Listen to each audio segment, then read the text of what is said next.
যখন বলবে ইমানদার, তখন তোমাকে ভয় দেখানো হবে, তোমার খাবারের কষ্ট হবে, তোমার মালটা কমে যাবে, তোমার আপনজন প্রিয়জন স্বামী অথবা স্ত্রী, ছেলে অথবা মেয়ে, আমি আল্লাহ নিয়ে দেখব সত্যিকারে তুমি ধৈর্য ধরো কিনা। আর 5 নম্বর হলো ওয়াসামারাত, ফসলের ক্ষতি হবে। চাষ করবে জমি, ধান তুমি পাবে না। চাষ করবে জমি, বিশাল কম হয়েছে, তুমি পাবে না। আমি এই রকম পরীক্ষা করে আমি আল্লাহ তোমাকে দেখব ওই কঠিন সময় তুমি ধৈর্য ধরো কিনা।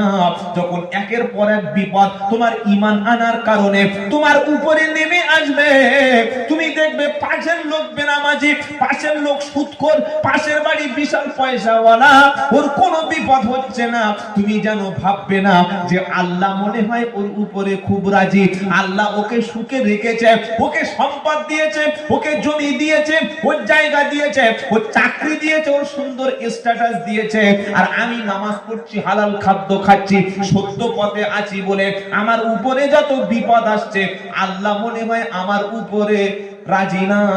এমনটি ভাবার কোনো কারণ নাই, কারণ ঈমান যার যত বেশি, বিপদ তার উপরে তত। যার ঈমান বেশি তার বিপদ, জোরে বলেন, যার ঈমান বেশি তার রোগ, যার ঈমান বেশি তার মুসিবত বেশি। এটা মাথায় থাকে যেন, যত বেশি ঈমান থাকবে তার তত বিপদ হবে। কারণ সবচাইতে কঠিন বালা, সবচাইতে বড় বিপদ আল্লাহ নবীদের দিয়েছিলেন। সুবহানাল্লাহ পাঠ করে। আচ্ছা, নবীদের যদি কেউ মনে করে নবীরা পাপী, ঈমান থাকবে? নাউজুবিল্লাহ। নবীরা ভুল করতে পারে, নবীরা ভুল করেছেন, নবীরা গুনাহ করেছেন, নবীরা আল্লাহর হুকুমের বাইরে খেলাফ কোনো কাজ করেছে, সঙ্গে সঙ্গে ঈমান নষ্ট হয়ে যাবে। অথচ পৃথিবীতে এমন কোন নবী ছিল না যে নবীর শত্রু ছিল না। প্রত্যেকটা নবীর শত্রু ছিল। কি বলছেন আপনারা? সব নবীর শত্রু, সব নবীর জানের দুশমন ছিল। আর এই শত্রুরা কিন্তু কেউ ভালো মানুষ ছিল না। শুনছেন আপনারা?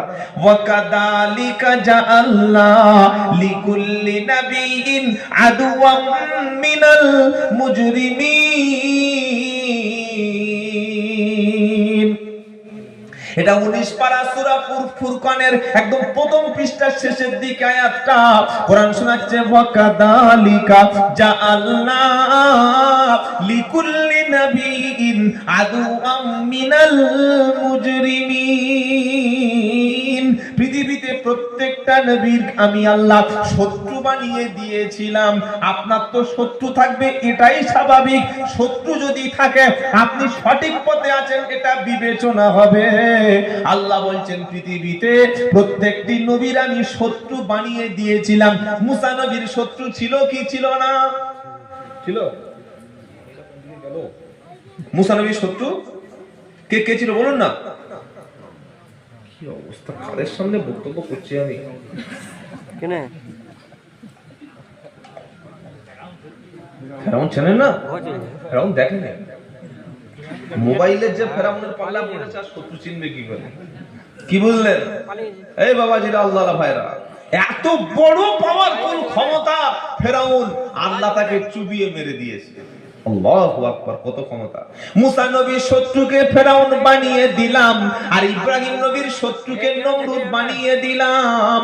আল্লাহ বলছেন প্রত্যেকটি নবীর যুগে তাদের শত্রু ছিল, আর এই শত্রুগুলো একটাও কিন্তু ভালো মানুষ ছিল না।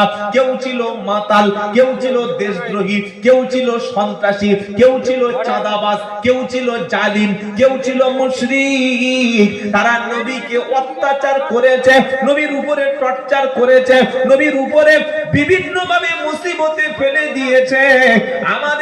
আমরা নবীর আওলাদ, নবীদের রক্ত আমাদের শরীরে বহমান, আমরা নবীদের ফলো করি, তাই নবীর উপরে বিপদ এসেছে, আর নবীদের উত্তরসূরিদের উপর